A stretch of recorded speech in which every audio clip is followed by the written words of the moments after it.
What's going on, everybody? My name's Isaiah the Yonko, and today we're gonna go over some FNAF hot takes I've seen on the forbidden website called X, aka Twitter. I'm just gonna see some other people's opinions and share my own. Please like and subscribe, and hey, let's be a little respectful. It's everybody's opinion. And yeah, let's get into it.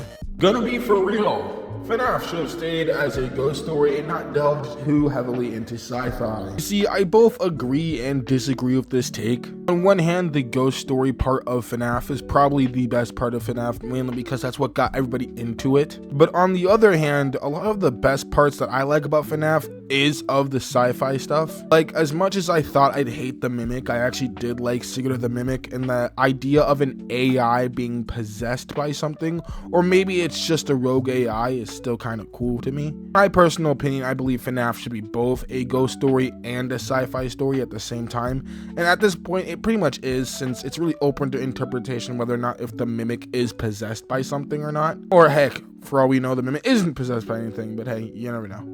Andrew was the worst thing that could ever happen to FNAF. His intro is terrible, his fans are toxic, he is boring, and Adore has more charisma than him. Oh, I'm gonna piss off a lot of Andrew fans when I say I agree with this take. Don't get me wrong, if you're a chill person and you like Andrew, then you're not part of the toxic part of his fans. But holy shit, talking about Andrew, at least on Twitter, especially if it's an Andrew fanboy, worst thing ever. Literally the worst experience I've had talking to the FNAF community is when I was talking to an Andrew fan. Like, they are some of the worst.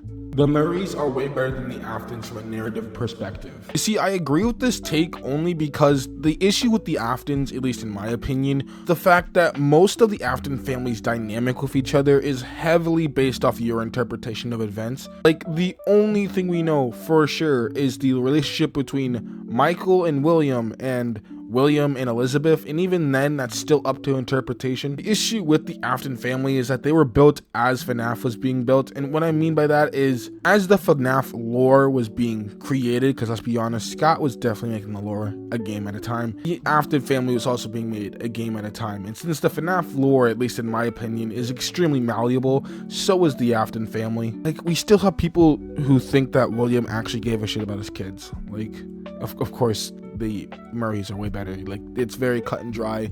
It's a very clear story. So yeah, I agree with this hot take. I think the lore should have ended at UCN. I don't care what anyone says. Oh my god, I hate this take so much. I'm killing 1,000 birds with one stone. I'm gonna be lumping in people who say FNAF should have ended at FNAF 6, FNAF 3, or just the first game in general.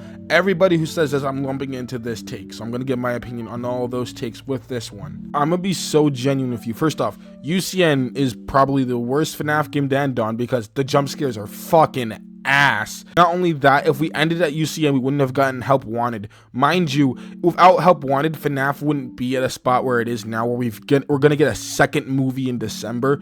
Literally, I am telling you, without Help Wanted, indirectly being just a good fucking VR game, we wouldn't get the first FNAF movie. FNAF wouldn't gotten as popular as it did, and we probably wouldn't have gotten a second movie. Like, I feel like people who say this type of stuff just don't either A, play the games, B, have only consumed FNAF through game theory, or just don't like FNAF. Then again, that is not up to me to say that you don't like FNAF just because you think that the story should have ended sooner. But genuinely, if FNAF ended at UCN, there are going to be people who still think UCN's a bad game, or FNAF should have gotten more games or something like that. And then we're going to have opposite takes, like, well, if FNAF ended at 6, then people are going to say, well, it should have ended at 3. And if people say, oh, it ended at 3, well, it should have ended at 1.